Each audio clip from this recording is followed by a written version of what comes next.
Hello everyone, this is SJW Africa here, and today I wanted to talk about um, local markets and Jehovah's magic power.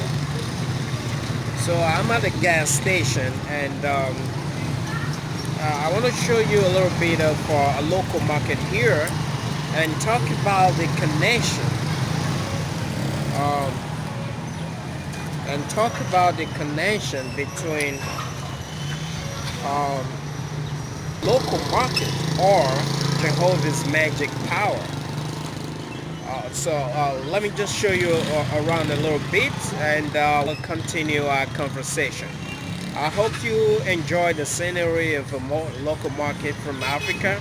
Here we go.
I don't understand this kind man bill. Why will them talk?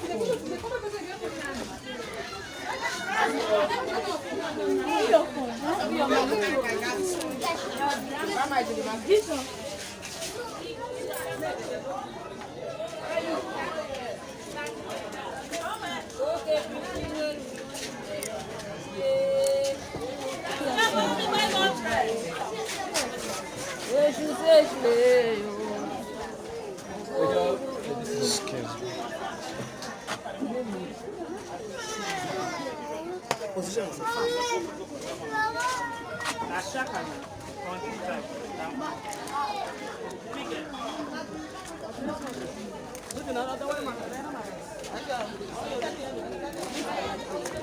Not be me and I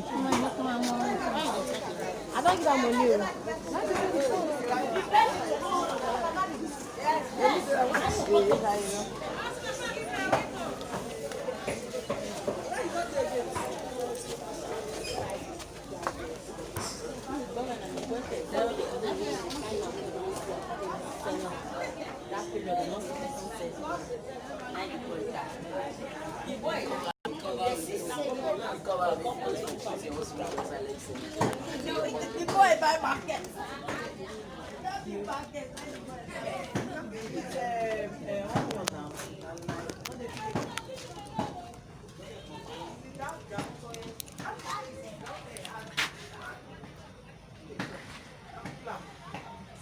Okay, I'll check you out on the other side.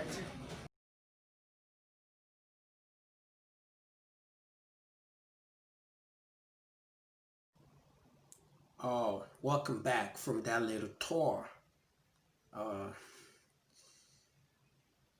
uh, um, what do I say? I just wanted you guys to get a perspective to what it takes for an average Jehovah's Witness in Africa, in that district, to put food on the table, and also trying to draw the connection between um,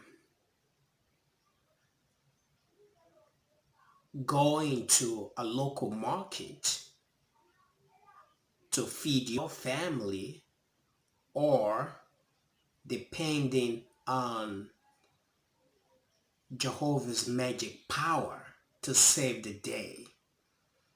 Okay, let me give you a little bit of backstory. Some when we were little, after my uh, the organization and essentially killed my dad.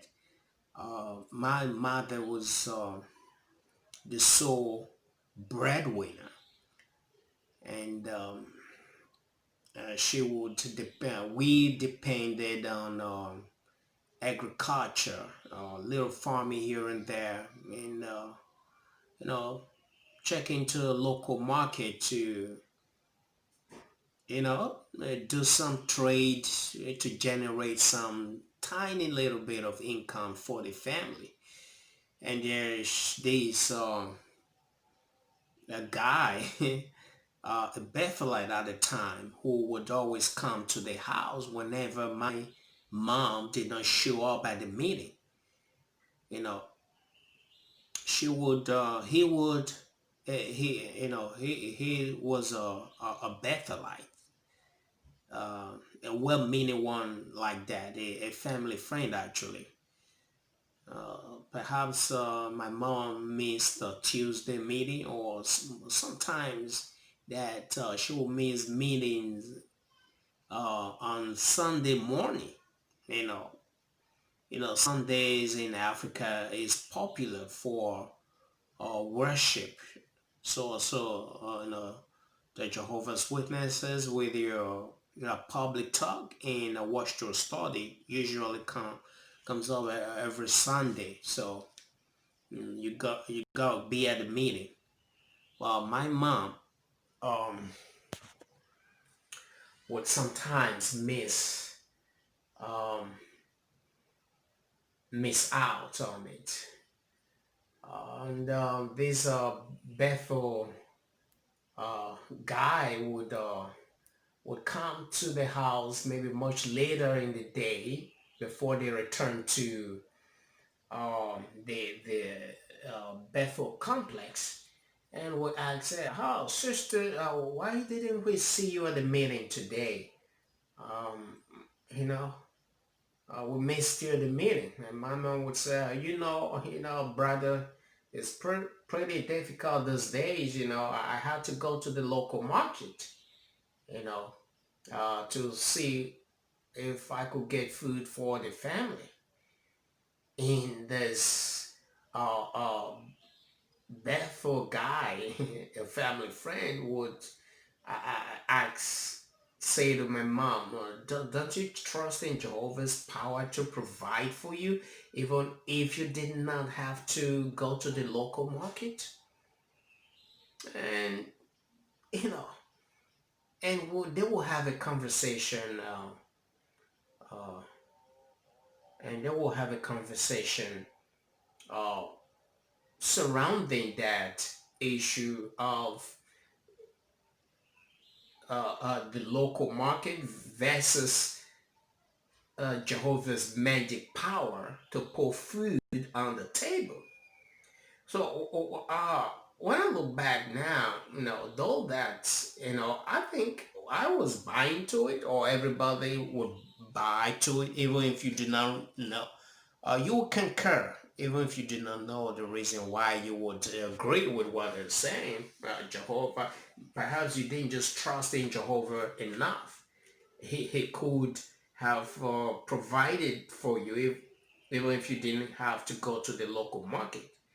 And to talk of the fact that this local market, my mother and everyone, average woman for that matter, would go and basically scavenge, food. That's the level of poverty, you can think of. Basically, you need go there. You might not even have anything or anything for sale, or money with which you were gonna buy. Sometimes you just trust on some miracles happening, some miracles that would happen when you get to the market. Maybe you borrow funds from some friends in the market while you do a little trading. No, you're basically scavenging, no, to survive. Such uh, is the daily routine, I would say, for many Jehovah's Witnesses in Africa. And you hear this narrative of Jehovah being able to provide if these people forsake that little thing that they would do. And if you put Jehovah to the test, you'll see that Jehovah never showed up in any of these circumstances. If you don't go to that local market, if my mom did not go to that local market, is basically it's gonna be we going with that food. Nothing is gonna happen. So it's crazy that even to that degree, what the organization made people do, how they, what the way the organization set you up to think, even when it doesn't make sense at all, even when it's not practical. You look at it and say, hey, this thing is not gonna work. And I'll tell you, put Jehovah to the test 100 times, 1,000,000 times, he never showed up to do something. That, hey, my faithful servant forsook this thing, so I must step up and help out. It never happened. Common sense will tell you. I think Jehovah's is a good guy, and those people are just making him look bad, because common sense will tell you gotta work hard for that food. By the way, what is in that meeting? What are you gonna gain from that meeting anyway, that you would have to forsake your means of livelihood to go attend? The same repetition.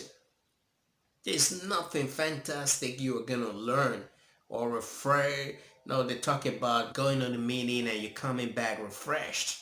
I tell you, it's one boring, you know, congregation where most times people have their eyes glued to the clock. They basically just want out. So there was nothing refreshing about the meetings. Let alone you want to sacrifice something dear to you just to be there. No, I just thought I shared this with you. I've not made a video in the past couple of days a week. I've been through a lot with my family. My daughter, had um, a domestic accident that really took my time, and it was very devastating and excruciating for me, and to deal with. So I just got out of all that struggle, and I thought, no, for the first time, let me say hi to you guys. So please do subscribe to my channel, and I want to promise you that I intend to tell the Jehovah's story from the African lenses. A whole lot of things that people out there in the United States, or